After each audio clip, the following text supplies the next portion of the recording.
ৰাস্তা ঝাৰু দিয়া মানুহজনী অহা নাই দিনে। পদ্মাই তাই টকা সংগ্ৰহ কৰি নাহিল।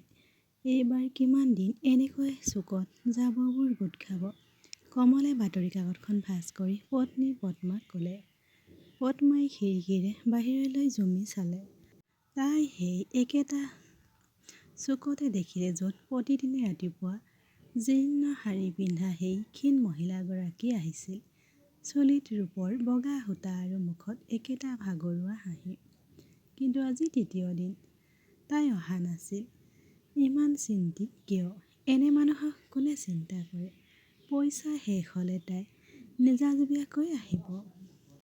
কিন্তু সেই দিনটো বেলেগ আছিল। সন্ধিয়ালৈকে পদ্মাৰ মনটো সেই একেটা ৰাস্তালৈ উভতি গৈ থাকিল।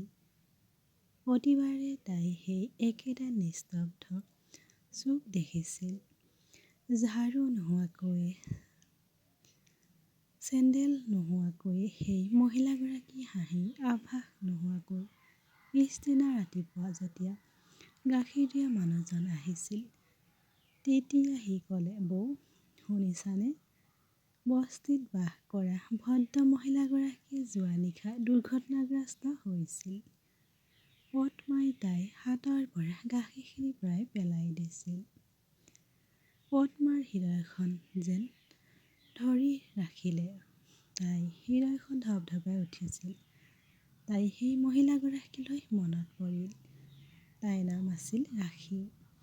ইয়াৰ আগৰ কেইবামাহো এনেকুৱা হৈছিল। বৰষুণৰ দুপৰীয়া সকলোৱে দুৱাৰ বন্ধ কৰি থাকোঁতে সেই একেই ৰাখী ঝাৰু দিয়াজনী তিতা ভৰিৰে তাইৰ দুৱাৰৰ ওচৰলৈ আহিছিল।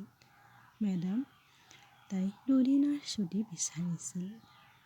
মোৰ ছোৱালীজনীৰ বেমাৰ হৈছে, তাই দ্বিধাবোধ কৰি কৈছিল। পদ্মাই তাইক পানী দি সুধিলে, তোমাৰ ছোৱালীজনীৰ বয়স কিমান? 7 বছৰীয়া। তাই হাঁহি হাঁহি উত্তৰ দিছিল। নাম চিয়া। ভগৱানৰ কৃপাত সিহঁত বহুত সুখী। সেইদিনাৰ পৰা পদ্মাই তাইক অলপ চিনি পাবলৈ আৰম্ভ কৰিছিল।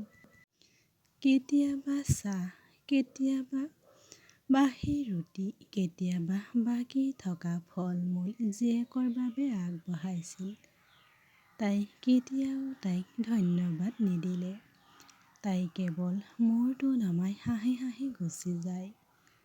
সেইদিনা সন্ধিয়া তাই বস্তিৰ ফালে যোৱাৰ সময়ত এখন পুলিচৰ জীপ ৰখাই থোৱা আছিল।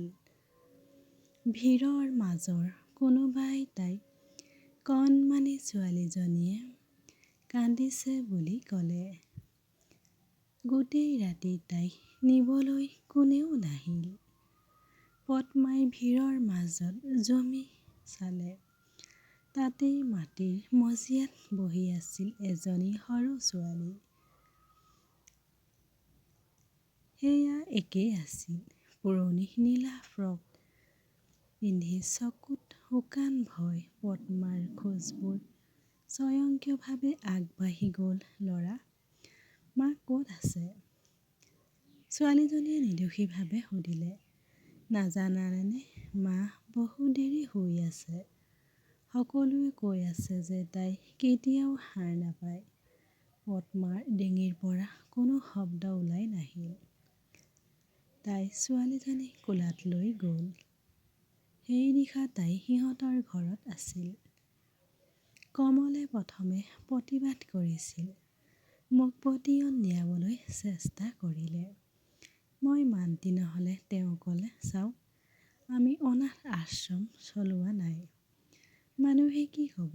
আমি ঝাৰু দিয়া ছোৱালীজনীক আমাৰ ঘৰলৈ লৈ গৈছোঁ।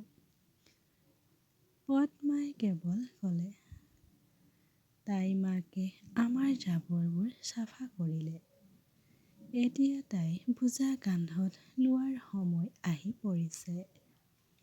তাইৰ আত্মাই শান্তি পাব। আমি ইমানখিনি কৰিব পাৰোঁ। কমলে নিমাত হৈ পৰিল। তেওঁ মৌখিক সন্মতি দিছিল। হয়তো তেওঁ বুজি পাইছিল যে কিছুমান সম্পৰ্ক টকাৰে নহয়, মানৱতাৰ দ্বাৰাহে গঢ় লৈ উঠে। লাহে লাহে চিয়াই সিহঁতৰ ঘৰত থিতাপি লৈছিল। সেই নীৰৱ হাঁহিটোৱে আকৌ প্ৰতিধ্বনিত হ'ল। সেই আলিবাটত হেৰাই যোৱা একেটা। তাই আছিল ৰাখীৰ ছোৱালী। কিন্তু এতিয়া তাই পদ্মাৰ চকুমনি হৈ পৰিছিল। তাই বয়স মোৰ ছোৱালী অনয়াৰ সমান আছিল। গতিকে মই বেছি চিন্তা কৰিব লগা নাছিলোঁ। প্ৰতিদিনে ৰাতিপুৱা স্কুললৈ যোৱাৰ সময়ত পদ্মাই মূৰত চুমা খাই মনতে ভাবিছিল, হয়তো ভগৱানে এইদৰে স্ক'ৰ নিষ্পত্তি কৰে। তাই নাই, কিন্তু তাই নিজৰ চিন এৰি থৈ গ'ল। এদিন চিয়াই সুধিলে, মা, মোৰ প্ৰকৃত মা কেনেকুৱা আছিল? পদ্মাৰ চকু দুটা চকুলোৰে তিতি গ'ল। তাই ক'লে, তাই বৰ শক্তিশালী আছিল। তাই আনৰ জাবৰবোৰ তুলি লৈছিল, যাতে তোমাৰ জীৱনটো পৰিষ্কাৰ হ'ব পাৰে। চিয়াই নিৰ্দোষীভাৱে ক'লে, তেন্তে তোমালোক দুয়ো মোৰ মা। পদ্মাই হাঁহিলে। কিন্তু সেই হাঁহিটোত বিষ আছিল, এক অসম্পূৰ্ণ শান্তি। বছৰ বছৰ ধৰি কঠোৰ পঢ়া-শুনাৰ অন্তত চিয়া ডাক্তৰ হ'ল। মঞ্চত ডিগ্ৰী লাভ কৰাৰ সময়ত তাই ঘোষণা কৰিছিল, এই সন্মান দুগৰাকী মহিলাৰ, মোক জন্ম দিয়া ৰাখী মা আৰু মোক ডাঙৰ দীঘল কৰি জীয়াই থাকিবলৈ শিকোৱা পদ্মা মা। হলঘৰত হাত চাপৰিৰ শব্দ বিস্ফোৰণ ঘটিল। কিন্তু পিছফালে বহি থকা পদ্মাৰ গালত চকুলো নীৰৱে বৈ আহিল। সেই নিৰহ শিশুটিক তুলি লোৱা দিনটো তাই গম পাইছিল, তাই কেৱল এটা শিশুৱে নহয়, মৃত মাতৃৰ সপোনটো ঘূৰাই আনিছিল। সেই নিশা সকলো শুই থকাৰ সময়ত পদ্মা ৰাস্তালৈ ওলাই আহিল। ৰাখীয়ে ঝাৰু দিয়া সেই একেটা কোণতে।